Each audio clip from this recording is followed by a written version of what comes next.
mas essa coisa de ler mulheres e negros não tem nada a ver. Isso aí não é racismo reverso? Eu sou um deus, criatura ridícula, e não serei parado por um...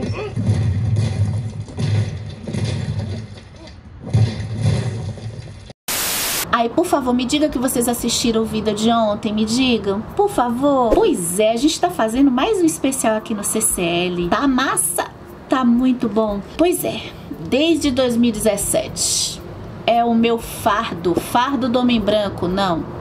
Espero que não. Porque nessa série a gente vai ver o lugar de fala do branco aqui, porque sou eu, não tenho como, não sou a melhor pessoa para falar de negros e de racismo. Mas eu vou falar aqui da proposta de matar o pensamento branco, da gente ser uma pessoa melhor, da gente matar o racismo. Que interessante, a gente às vezes acha que tá mandando bem nesse negócio do racismo, mas a gente vai lendo, vai vendo que, olha, eu mandava bem nessa parte aqui, mas ó, tem essa outra parte aqui, eu não tinha pensado nisso. E esse é o tipo de vídeo pra gente dar uma atualizada e comentar alguns livros para matar o pensamento branco.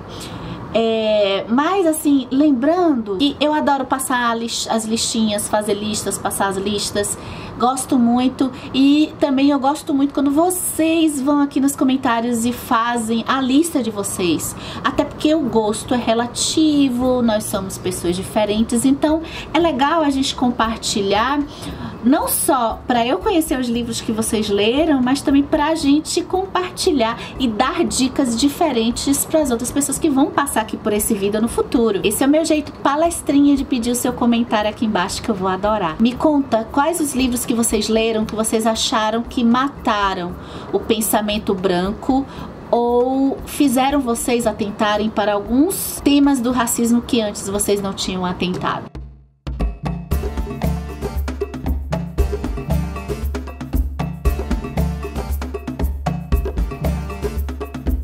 Eu vou começar por onde tudo começou, que foi Americaná, da Chimamanda. Foi a partir de Americaná que, pum, eu não sei fazer efeito. Se eu soubesse, teria uma bomba explodindo aqui nesse vídeo. Foi o livro que eu ficava pensando assim, poxa, eu achava que eu até já sacava das coisas do racismo, mas eu nunca tinha pensado em outros aspectos que estão aqui. Eu indico tudo da Chimamanda, Hibisco Roxo. Eu só falto ler um livro dela, né? Aqui tá faltando 2 contos também, que é o No Seu Pescoço. O melhor da Chimamanda, que eu acho que até clichê, todo mundo indica e é pra indicar mesmo, é notar como que a gente passa a ver uma normalidade, as semelhanças da Nigéria, de Lagos e outras cidades de lá com relação a temas do cotidiano, escolas funcionando, situações de cidades, porque eu acho que tira aquela coisa de países e de cidades da África no meio do mato, de coisa meio tribal. Em Chimamanda a gente vai ver a questão do dia a dia de pessoas, às vezes em locais. Quando ela tá dentro da Nigéria, a questão do racismo não é o ponto relevante. No caso de Americaná, quando ela sai da Nigéria, o racismo, ela tem a percepção sob o ponto de vista do negro imigrante. Ainda assim, nas histórias que se passam dentro da Nigéria, como Hibisco Roxo, por exemplo, a gente tem um pensamento de como, que é parecido com aqui no Brasil, de como a cultura, a colonização interfere na cultura nativa ali daquele país, daquela cidade. A religião, por exemplo, a língua, o Igbo ou Igbo, como que essa língua pode se perdendo com o tempo. E a própria religião, a religião cristã sendo introduzida ali na cultura daquelas pessoas que vão até desqualificando a própria religião. Nossa, como foi difícil na época, em 2017, conseguir isso aqui, ó. Jaridia Arraes, que fala de heroínas negras tão esquecidas pela nossa história, pelas nossas discussões até dentro das escolas. Ela conta a história dessas mulheres no formato do cordel. E em 2017, quando eu comecei o único projeto aqui do canal, que é o Literaturas Africanas e Afro-Brasileiras, ele se deu muito depois de eu ouvir um podcast do Cabuloso Cast, que não existe mais, mas o podcast ainda tá aí na internet, que fala sobre as literaturas africanas e afro-brasileiras, e eu descobri como que esses livros essas pessoas, elas eram apagadas e silenciadas intuitivamente, ou até de propósito, pelo nosso pensamento branco, que tá dentro da academia aqui das universidades. E como que naquela época também, para eu ler muitos desses livros, eu só conseguia indo em algumas livrarias específicas. Eu procurava esses livros, não Chimamanda. Chimamanda tem, porque a Chimamanda já era conhecida, mas assim, a Jaridia Arraes, Abdoulaye Sylla, um escritor do Guiné-Bissau, Kangni Allen, um escritor do Togo,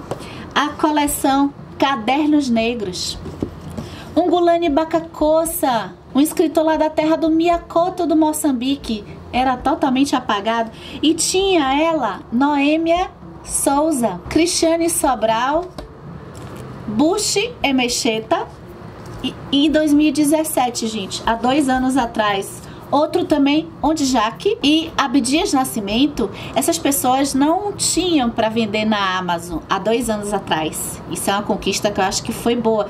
Então eu fui atrás dessas pessoas em livrarias que são especializadas em autores negros. Eu vou deixar o link aqui no box de descrições. A Bianca Santana tem um livro que se chama Quando Me Descobri Negra, que foi uma das primeiras leituras que eu fiz também, e que mostrou muito, conversando com a Chimamanda, a sensação de uma menina negra se descobrir como um ser humano, como um ser negro, e esse negro se identificar como diferente sob o ponto de vista inferior, e depois ressignificar isso e conseguir romper com esses paradigmas sociais que tem sobre os negros. Quando eu conheci o Ungulane Bakakossa, me disseram que, olha, ele é muito parecido com o Mia Couto, mas assim, a explosão de mentes de 2017 foi, puxa, quando você pensa em escritores de países da África, e vamos, parênteses, pensar que a África não é um país, então vamos sempre pensar e falar países da África. É só uma dica. Pensar em, ao invés de falar, porque na África, a gente não fala na Europa. É difícil a gente fala na Inglaterra, no Brasil. Fecha parênteses. E quando eu pensava nos escritores africanos que eu conhecia, que eu já tinha até livros com a intenção de ler, eu pensava em Mia Couto, Pepe Tela e Coetzee.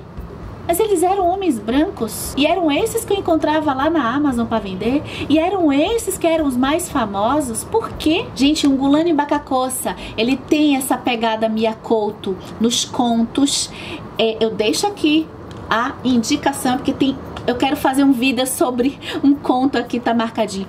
A Orgia dos Loucos, que tem contos espetaculares, que sempre terminam com um soquinho na cara para matar o nosso pensamento branco. Outro também, muito esquecido, é o Ondjak, e eu vou deixar aqui também o Abdias Nascimento, o genocídio do negro brasileiro. Ele fala muito sobre a produção intelectual negra, que por muitas vezes foi silenciada quando os intelectuais impediam que esses trabalhos acadêmicos de estudos que comprovavam a existência de um racismo estrutural aqui no Brasil e de um racismo aqui no Brasil, eles não podiam ser apresentados em seminários importantes em muitas universidades daqui do Brasil e no exterior. Quem curte poesia ou tem vontade de ler mais poesia que nem eu, pode conhecer os Cadernos Negros.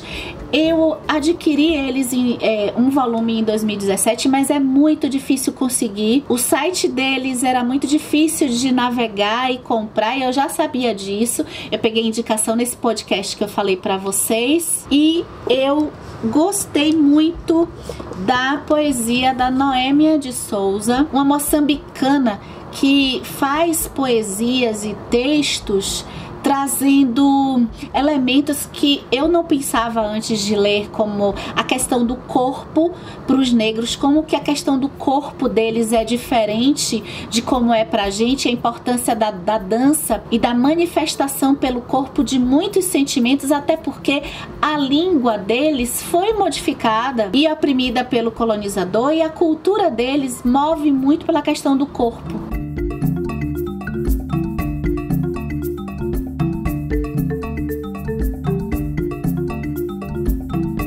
Quando a gente lê Amada, da Toni Morrison, essa escritora dos Estados Unidos, que escreve uma história linda, até ganhou prêmio, aqui teve reconhecimento, e a gente percebe como que a questão da maternidade do corpo de uma mulher negra é diferente, tem as suas especialidades, a forma em que as marcas das agressões ficam dentro da pele, e que sim, mulheres brancas também foram oprimidas anos e anos, séculos e séculos. Só que quando a gente pensa na escravidão, existe aí o que também eu fui descobrir e ainda tô lendo, não vou trazer aqui para esse vídeo, a questão da interseccionalidade, que tem, assim, no caso da mulher, a questão dela ela tá subjugada nesse período aí de dominação masculina pelo homem branco e pelo homem negro também, o que faz ela ser diferente da mulher branca nas suas questões psicológicas e sociais. Em 2018, eu percebi como que a língua interfere muito nas relações de poder. Isso dá para matar um pouquinho de pensamento branco com relação a muitas coisas, com relação a nós, todos brasileiros, especialmente com relação ao racismo. Eu quero elaborar mais isso nesse especial, vamos ver se vai dar. E aí eu descobri muito isso lendo A Última Tragédia, do Abdoulaye Sylla, esse escritor do Guiné-Bissau. Ele vai pegar 3 histórias e vai ter uma relação entre elas. Na primeira história ele vai falar com relação à colonização, na cultura branca, e que tem muita semelhança com nós aqui, de trazer aquele fardo do homem branco, aquele papel de nós brancos em ajudar, colonizar, educar negros, selvagens e não inteligentes, catequizar. Olha os jesuítas. A gente tem também aqui a história de um professor que vem de um local, assim, a missão não, mas o propósito, o objetivo dele, ele não é originário do Guiné-Bissau, mas o propósito dele é ensinar a língua para as pessoas ali, para que elas possam ter cada vez mais sem sotaque. E aí a gente vai ver a questão das palavras e como que perder uma língua muitas vezes pode ser perder a sua cultura. Então olha só o combo: religião, pobreza e língua interferindo no nosso racismo de cada dia. Em Escravos, do Kangni Allen, um escritor do Togo, a gente vai poder ver a visão da escravidão direto de lá da região do povo de Oyo, quando o tráfico, e tem o Brasil aqui nesse livro, mas um ponto de vista fora do Brasil, quando o tráfico, sequestro de negros já estava ilegal, formalmente legal, ainda existia toda uma estrutura econômica dentro da região aqui que já estava organizada economicamente para sobreviver com base nesse sequestro aqui. A gente entende melhor o que se diz aí em certos lugares, em certos meios de comunicação, de que os próprios negros, eles traíam a própria raça para trazer os escravos para cá. Isso não é bem assim. Toda uma relação imperialista de colonização fazia com que estimulava as guerras entre tribos para que elas negociassem os perdedores dessas guerras como troca de alimento e suprimento para elas. Bem, já tem lista de livros infantis para crianças que falam de histórias para a gente matar o pensamento branco.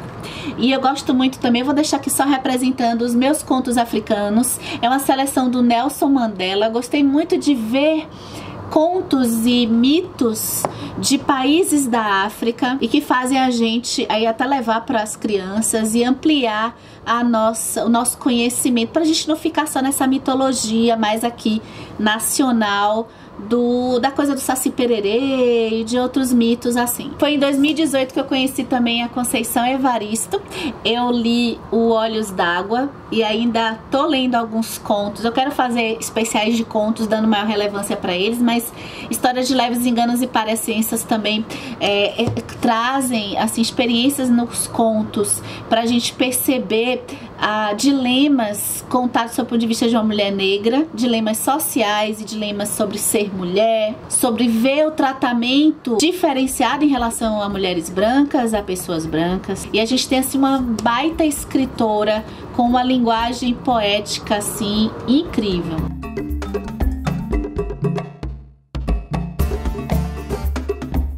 Precisamos falar sobre o Kevin? Não. Precisamos falar sobre Angela Davis e sobre Bell Hooks. Parece que tem uma treta entre as duas, mas eu prefiro ler uma, ler a outra e pegar as ideias delas e somar para matar o meu pensamento branco. O primeiro livro que eu li foi Angela Davis. Eu conheci primeiro a Angela Davis. Eu queria conhecer a Bell Hooks primeiro, porque ela tem uma relação muito forte com Pantera Negra. E eu li um texto falando disso, falando dela. Só que adivinha, eu comecei a ouvir o audiobook da Bell Hooks, mas eu assim não consegui assimilar detalhes do que ela estava falando. E aí adivinha que não tinha tanta facilidade de encontrar a Bell Hooks aqui. Claro, não tinha essa facilidade. Em 2018 o negócio já estava melhorando. Eu já tive o acesso a Angela Davis. Eu gostei bastante de entender a teoria feminista e entender o fato de que quando veio aquela questão do feminismo lá na década de 60, 70, houve uma segregação de mulheres negras na pauta de reivindicação dessas mulheres, o olhar dos Estados Unidos. Agora, Bell Hooks, ela me ensinou, eu li esse livro em inglês e depois eu peguei quando veio pra cá pro Brasil, aí eu peguei o livro para tentar dissecar mais e eu tive uma aula de educação com Ensinando a Transgredir.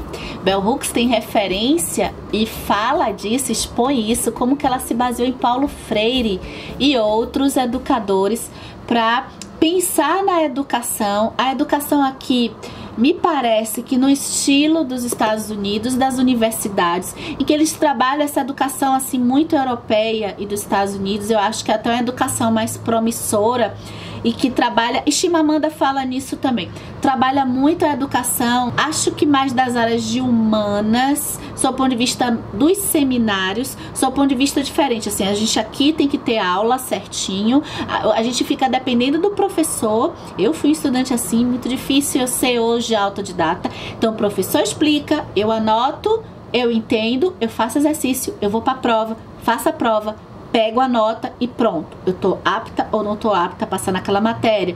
Parece que nos Estados Unidos, na maioria das universidades, a gente tem um método o aluno lê o texto, estuda o texto, depois vai para a sala de aula, debate o texto. Ele também tem uma aula, mas são poucas aulas. Ele fica mais lendo textos, fazendo ensaios e apresentando e discutindo dentro da sala de aula com a mediação do professor ou até entre os alunos somente. Bell Hooks explica a importância disso e explica que levar debates para a sala de aula tem que também incluir debates sob o ponto de vista dos negros. Então ela vai mostrar aqui como que na experiência dela como educadora, ela trabalhando em universidades e até na época que ela era aluna também, fazendo estudos de mestrado, estudos de pós-graduação, ela se sentiu silenciada nesses seminários e nessas discussões. Isso me faz lembrar de Jamila, que fala no YouTube